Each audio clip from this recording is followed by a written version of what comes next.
സംബന്ധമായിട്ടുള്ള ദിവസം, അതായത് ആദ്യമായിട്ട് ഇവിടെ ആദ്യമായിട്ട് തൊന്നാനെ, രണ്ടാമത് ഇവിടെ, പിന്നെ ദാറുലും അതിൻ്റെ ശേഷം ഉണ്ടായത് പാലക്കാട്. അതുകൊണ്ടാണ് രണ്ടാം പൊന്നാനി നടന്നത്. ആദ്യമായിട്ട് പൊന്നാനിയിലായിരുന്നു മതത്തിൻ്റെ സ്ഥാപനം വന്നത് കൂടുതലായിട്ട്.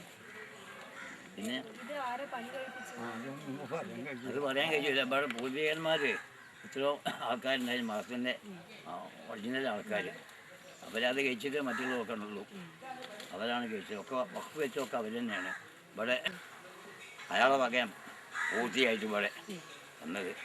അപ്പോൾ അയാൾ കഴിഞ്ഞതിന് ശേഷം പിന്നെ അയാൾ പിൻഗാമികൾ ഇങ്ങനെ പോന്ന് ഇപ്പോൾ വഖഫ് കാര്യമൊക്കെ ഉള്ളതൊക്കെ പല ഇതായി പോയി പോയല്ലോ.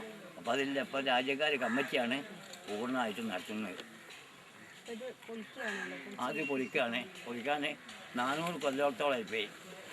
അപ്പോൾ ഇവിടെ ഉണ്ട് എഴുതി വെച്ചത്. അപ്പോൾ പൊളിക്കല്ല, ഒരുപാട് കേട് വന്നതാണ്. ഉള്ളൊക്കെ പൊട്ടി നാശമായി. അതുകൊണ്ട് കേട് വന്ന കമ്മിറ്റി KC അബ്ദുറഹ്മാനാജിയാണ് പ്രസിഡൻറ്റ്. സെക്രട്ടറി അനോണിമാസ്റ്ററാണ്. ഇങ്ങനെയുള്ള ആൾക്കാർ ഒരു 17 ആളുകളുണ്ട്. അവരാണ് ഇപ്പോൾ പൊളിച്ച് നന്നാക്കുന്നത്. കുറച്ച് വാതിൽ ഒഴിവുണ്ട്. ആ വാതിൽ നോട്ടീസ് ചെയ്ത് പറ്റിയാണ് ഒഴിവുള്ളതൊക്കെ. അത് കഴിച്ചിട്ട് ബാക്കിയുള്ളതൊക്കെ ലേലം ചെയ്യും. അതൊക്കെ ഈ 6 സാധനം ഒഴിവാണ് അവിടെ നോട്ടീസ് ചെയ്ത് വെച്ചിരുന്നു. പിന്നെ നാട്ടിലെ പിരിവാണ് ഭീമമായ സംഖ്യ. ഇപ്പം തന്നെ പിരിഞ്ഞ് കഴിഞ്ഞാൽ ഇനിയും പോരായി വരും. ഒരു 50 ലക്ഷത്തോളം വേണമെന്നാണ് അഭിപ്രായം. അത് ഏതാണ്ട് ഇപ്പോൾ 10-20 ലക്ഷം ആയിന്. ഇനിയും നാട്ടിൽ തന്നെ പുറത്ത് കിട്ടുന്നതുകൊണ്ട് വാങ്ങും. പള്ളിയാണല്ലോ, പൊതു സാധനമാണല്ലോ. പുറത്ത് കിട്ടുന്നതുകൊണ്ട് ശരിക്കും വാങ്ങണമെന്നാണ് കമ്മിറ്റിൻ്റെ അഭിപ്രായം. എത്രയോ ദൂരം 200 ചില്ലാൻ ആള് ഇവിടെ ദർശനം. എൻ്റെ വാപ്പ പഠനമായിട്ട് ഞാൻ കേട്ടിട്ടുണ്ട്.